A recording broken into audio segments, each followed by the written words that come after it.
Welcome to AI-Powered Career Edge, where we explore how AI is shaping careers and how professionals can stay ahead. So, welcome everybody to the AI-Powered Career Edge podcast.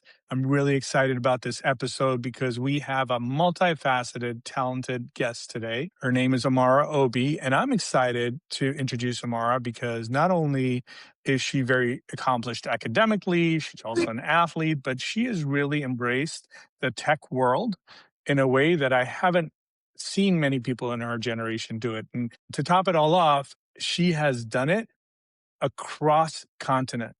So I'm really excited to welcome Amara. Amara, welcome to the podcast. Thank you so much for the great introduction. Of course. So, Amara, let's start off with tell us a little about your background, your career, where you've been, and what brought you to the place that you're at today. My name is Amara Obi. I'm Nigerian. I schooled here in America. I attended University of Alabama, as well as competed for St. John's University, where I did my MBA in business analytics and risk management. I've also represented my country at the Commonwealth Games and also the All African Games. So right from childhood, my whole background has been around sports environment. Afterwards, I went further to do my PMP certification, then also got opportunity to work for a venture capital where I started off. Then went further to work for MCA in New York City here where I currently live. That was how I also started my startup called AfriEndorse Marketplace, where we help connect athletes and brands to sponsorship deals and opportunity. So, Amara, let's talk a little bit about your startup, AfriEndorse. When you told me about it, I was really excited. I didn't know anything about the athletic and other landscape in Nigeria. And when you told me about it, just opened up my eyes to how much is happening there and what the potential is. Tell me a little bit about this idea behind AfriEndorse. Okay. The great idea about AfriEndorse is it's all started off with the opportunities I did see competing as a D1 athlete for University of Alabama. Where I started seeing opportunities of name, image, and likeness, mostly known as NIL opportunity. I started to see how companies and brands plus sponsors from all over the US support D1 athletics here. Think, okay, how can I bring this innovative idea to African athletics, African sports, because we don't have that opportunity. So that was how it started to develop. And me being an international athlete in America, then it really restricted a lot of student visa. If you're an F1 visa, you have some bit of restrictions to the opportunities you can actually get competing. So that kind of made me feel like, okay, we should actually have something similar to this in Africa. But definitely the landscape of Africa and here is different. So that was how I developed the idea of bringing NIL to Africa. I would say it's going to be a totally different business model because the way revenue is generated here in America for D1 colleges is totally different from Africa. So that was how the whole idea and the whole concept came about. And that was how I was also able to leverage technology. You can just put in your prompts like, okay, yes, I'm thinking of this idea. How can I start? How can I develop a prototype? How can I test the market? That was how the whole curiosity started. It's a terrific idea. Can you explain this idea of NIL, name, image, and likeness? What is it Yes. about and how does it help athletes? It's a way where athletes can sell their name, image, and likeness to get potential opportunities from companies and brands. That's just the simple way. Athletes use it all the time, and there's a business model for it. But you're introducing it to Nigeria and then Africa.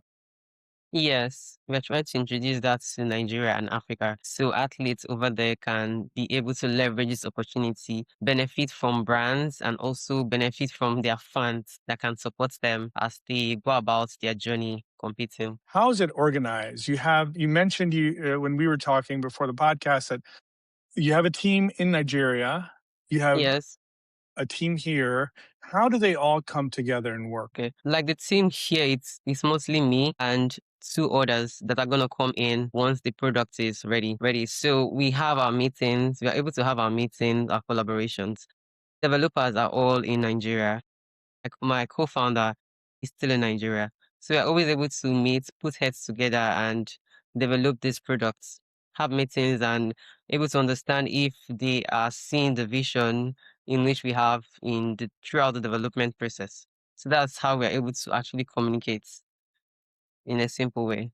So you can actually work anywhere around the world now, leveraging technology. That's amazing. And then, is there any use of AI all in your startup? I would say yes. For me, in my day to day in management, I make use of it, but also in the development, how AI comes is AI is going to help in the matching of athletes to brand opportunity, the ones that actually, because not all companies and not all opportunities would match a particular athlete. So it all depends on the athlete's personality and their core focus and what the brand is actually looking for. So we're going to use AI matching to be able to match both the brand and the athletes to the right endorsements. I see. And then, so AI is going to do the matching piece, and then you have to train that model, the AI model, to do the Yes, matching for you. And yes. all of that will be done in Nigeria. Yes. The developers are working on them. Definitely the athlete is going to put a good description about themselves, their sports, their location, and their interests. So that would also help the AI to be able to filter to potential brands, the opportunities they have. Yeah. And for the people who are listening in the United States, many are probably not familiar with how robust the Nigerian economy is. It's one of the largest economies in Africa, and there is a great deal of tech talent in Nigeria that you're tapping into. Is that right, Amara? Very correct. You mentioned it's not just Nigeria that you're going to focus on, but there are other Rwanda, Uganda. There are a lot of other fast-growing economies in Africa, and the potential is amazing. Yes, I've also seen interest in other countries. Once I started pitching out to them, they were like, "Oh yes, they're interested in this." I'm like, "Okay, let's test this market in Nigeria, in Lagos, where like Lagos and Nigeria is like the biggest in Africa. So let's test a model, then we can expand and bring it to other African countries." And I'm so excited and I can't wait for us to launch. Yeah. Amara, what advice do you have for people in your situation? They don't all have to be ex athletes, but people in your situation, you're obviously on a career track. You have a career in finance, but you also have the startup at the same time. And you're leveraging not only technology, but you're leveraging your network across continents to put together this startup that's going to really create an impact for athletes, not only just in Nigeria, but the whole continent. What advice would you give to people in this AI era who just sit and watch from the sidelines? They're waiting and seeing, what can I do with AI?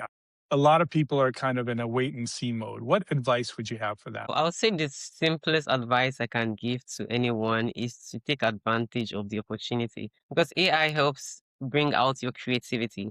Just think about any problems you have. Just put that prompt in there. The answer it gives you, you keep iterating like, okay, is this what I actually want? AI is a tool you should use to help your creativity because we are all creative beings. God created us to be creative and have a big vision. So whatever you have, whatever instinct you think you can actually bring or solutions you think you can bring to the world, make use of this technology that can actually not just give you little answers, but tap into different answers from different aspects of the world and be able to use that knowledge to build something that can be incredible, not just for you, but also to even impact life, like I'm trying to do right now. So make use of AI. Don't just be scared of it. Don't sit back. Like keep learning it, keep reinventing yourself so you won't be left behind. You have pretty much done some amazing things very early in your career. But what are you thinking next? You're working on the startup, you have a career in finance, but let's say 5 years down the line, where do you see yourself? Right now, I'm taking one step at a time. I still see myself in this same space, going around Africa and also being able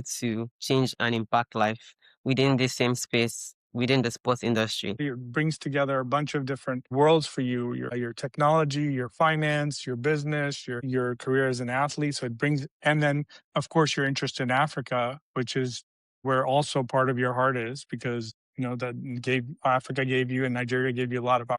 That is terrific. I can't wait to see what's next for you, Amara. So thank you so much for spending time with me today. Thank you so much. I appreciate you. Thank you. And I keep hoping to see much more about your podcast go around the world, also impacting life too. Thank you.